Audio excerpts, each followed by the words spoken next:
നമസ്കാരമുണ്ട് ഭാരതിയമ്മേ. നിങ്ങൾക്ക് എന്താ വേണ്ടത്? എനിക്ക് വേണ്ടത് എന്താണെന്ന് പറയാനാണല്ലോ ഞാൻ വന്നത്.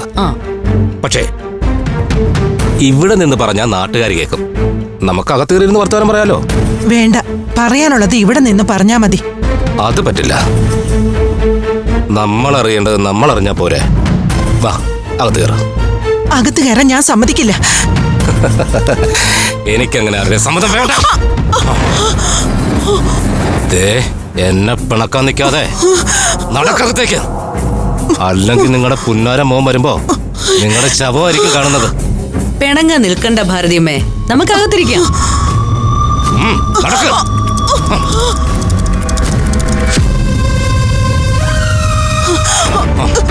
ഒന്നും ചെയ്യരുത്, എന്നെ ഒന്നും ചെയ്യരുത്. ഞാനും നിങ്ങളും തമ്മിൽ എന്താ പ്രശ്നം? അതെ, നമ്മൾ തമ്മിൽ പ്രശ്നമൊന്നുമില്ല. പക്ഷേ നിങ്ങളുടെ പുന്നാര മോനും ഞാനും തമ്മിലാ പ്രശ്നം. മക്കളൊരു തോന്നിയാസം കാണിക്കുമ്പോ കാരണവന്മാരോടല്ലേ പറയേണ്ടത്? എന്റെ മോൻ ഒരു കുഴപ്പവും കാണിക്കില്ല. അവനൊരു പാവം. അതെല്ലാ അമ്മമാരും പറയുന്ന ഡയലോഗ് അല്ലേ ഭാരതിയമ്മേ?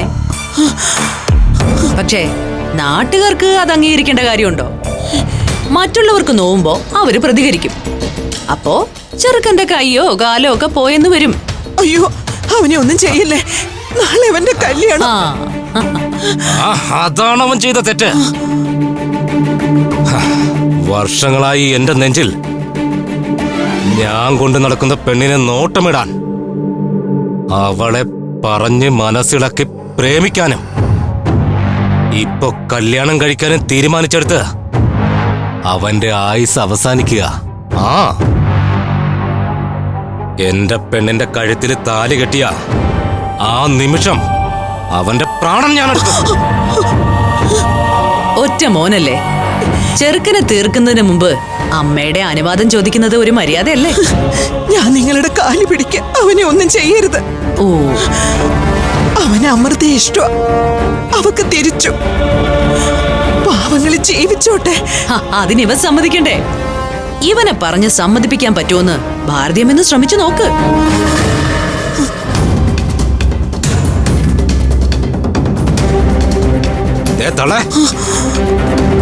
ഇന്നൊറ്റ ദിവസം കൊണ്ട് അവന്റെ തീരുമാനം മാറ്റിക്കൊള്ളാൻ പറയുക. ഇല്ലെങ്കിൽ നാളത്തെ സൂര്യോദയം അവൻ കാണില്ല. കൊല്ലൂന്ന് മഹേന്ദ്രൻ പറഞ്ഞ ഒന്നിരിക്കും. നിങ്ങളുടെ കെട്ടിയോൻ പണ്ട് കളഞ്ഞിട്ട് പോയ കാലം മുതല് ലാളിച്ച് വളർത്തിയ ചെറുക്കനല്ലേ? ചത്ത് വിറങ്ങലിച്ച് കിടക്കുന്നത് കാണണോ? എന്തിനാ കരയുന്നത്? പണ്ട് നിങ്ങളുടെ കെട്ടിയോൻ കളഞ്ഞു. ഇപ്പൊ നിങ്ങളുടെ ചെറുക്കൻ എന്റെ കൈ കൊണ്ട് തീരും. പിന്നെ നിങ്ങൾക്ക് ആരാ ഉള്ളത്? ഒരു പെങ്കൊച്ചുണ്ടല്ലോ ഇവിടെ. അയ്യോ, അവളുടെ കാര്യങ്ങൾ ആര് നോക്കും? കൊച്ചു പെണ്ണല്ലേ, എന്തും സംഭവിക്കും.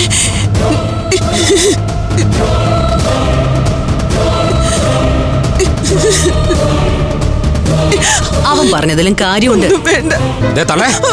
പറഞ്ഞത് മനസ്സിലായോ? ഈ കുടുംബത്തെ മുച്ചൂടും നശിപ്പിച്ചു കളയും ഞാൻ. വേണ്ട, നിങ്ങൾ മാത്രമേ ബാക്കിയുണ്ടാവൂ. ഇനിയുള്ള ജീവിതം മുഴുവനും നിങ്ങൾ ഒറ്റയ്ക്ക് ജീവിക്കേണ്ടി വരും.